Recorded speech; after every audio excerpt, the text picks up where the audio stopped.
Hello, my dear friends. I'm your host, Samantha, and welcome to the Sedge Circle podcast. How are you today?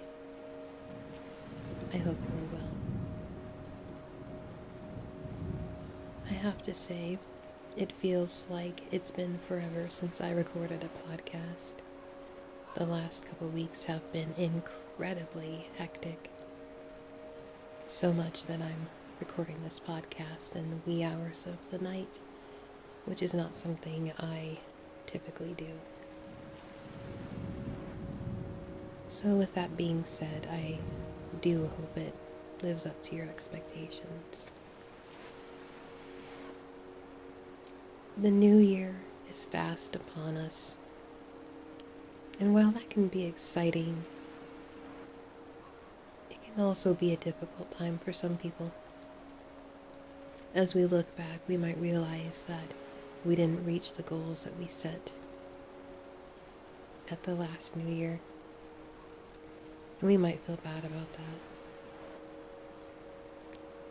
In today's podcast, I want to talk about one thing that is very important in experiencing success. And that is pure, dumb, good luck. There is no shortage of good luck spells, both in modern and ancient magic. One of the biggest questions that humanity has is, why do bad things happen to good people? Now, many years ago, when I had gone to a church service, they set out to explain that. And the reason was that through these trials, someone essentially might be inspired to act or to serve. And I couldn't help but not care for that explanation. Because the way that the church paints God as a all-knowing, all-loving, and kind God, well, I can't imagine someone like that would resort to such actions to prove a point, let alone inspire. But why do bad things happen to good people? And as always, I find the answer, as well as comfort, in nature. Nature is. It forever moves, as it always has and always will, whether we are around to experience it or not. But nature does not set out to personally harm us or teach us any lessons. It is truly up to us whether or not we take lessons from any hardships that we experience. Now, my father used to say that you make your own luck. And I believe that he is both right and wrong at the same time. Luck is made up of many things. It's made up of your character, your strengths, your skills, your talents, as well as what social economic status you were born into. When I think of luck, I can't help but think of the urlag and the weird. The urlag being the thread of the stories of your ancestors back to the first one. Your urlag decides where you are born into on this earth. You take that and you decide what to do with it. You create your weird or your own fate and destiny But no matter what, that fate and destiny is definitely dependent on those who came before you. So while some parts of our luck are out of our hands, much of it truly is within our control. It's up to us to recognize those strengths, those skills, and those talents, and to apply them to where they can be most successful. One of the best ways to cultivate luck in your life is simply to know yourself. You can have all the good luck talismans and trinkets that you can find, but none of them will help you if you don't know yourself and your capabilities. Now, of course, that doesn't mean not to try new things, but to be realistic, as well as give yourself the time and space to try things out. And that is one reason that I do not care for New Year's resolutions. As I said in a recent post on social media, I don't care for them because I feel it puts too much of a concrete date on success. Nature itself does not stop being summer one day. It does not start being winter one day. While astronomically it may, what happens here on Earth takes time. All the leaves on the trees do not fall in one day in the autumn. And we do not change and experience success that quickly either. Of course, there are exceptions, but ultimately, change takes time. Time that we have to give ourselves.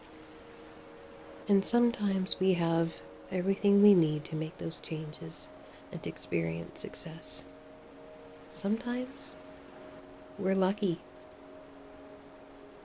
but sometimes we're not. Sometimes we have to change course.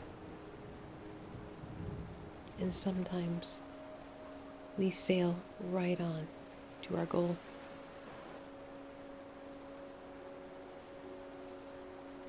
I can't help but think of the Norns. What was, what is, and what will be when I think of luck and being successful. Because you have to know where you've been, where you are, to know where you are going.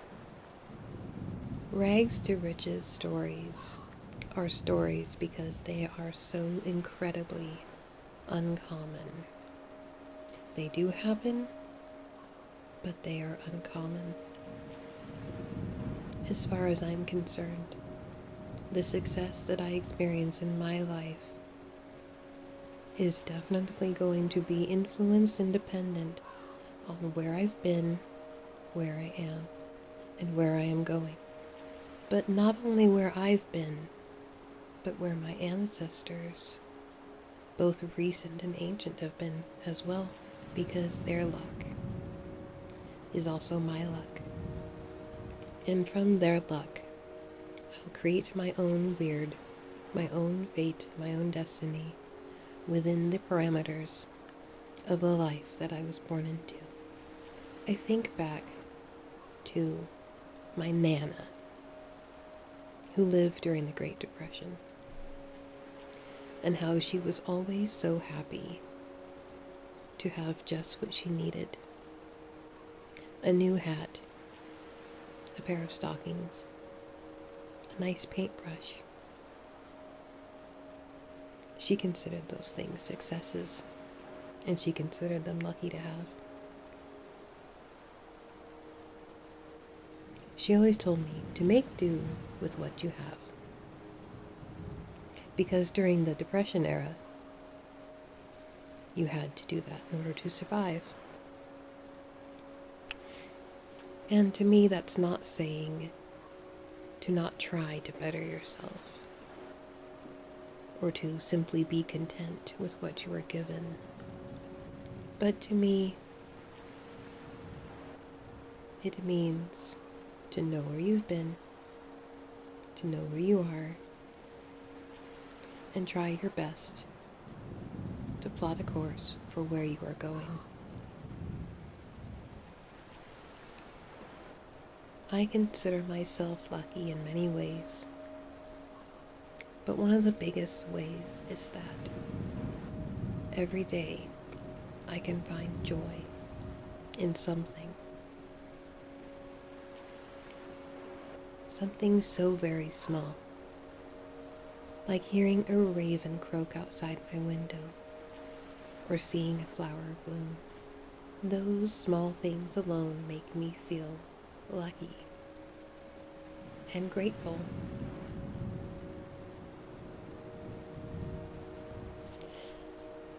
So, I'm going to ask you on this New Year's to do something.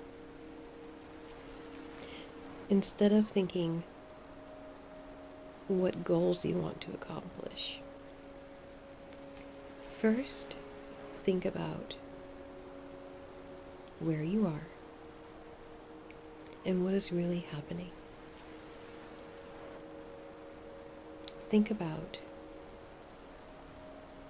the foundation that you have to work from before setting any goals. Think about that first small step and go from there. The second thing I'd like you to do is to give yourself plenty of time to walk that path. Even when I was in school and we were learning about goal setting, it was always suggested that we put dates on when we would like to accomplish our goal. And while that might seem like a good idea, give yourself a season at least. Give yourself a couple of seasons. The third and final thing that I'm going to ask you to do is to give yourself the space to fail. And should you fail, give yourself the grace and time to learn. So, my friends, I suppose that's all I have for today's podcast. I truly hope this was helpful and that you have a wonderful new year. Until we meet again.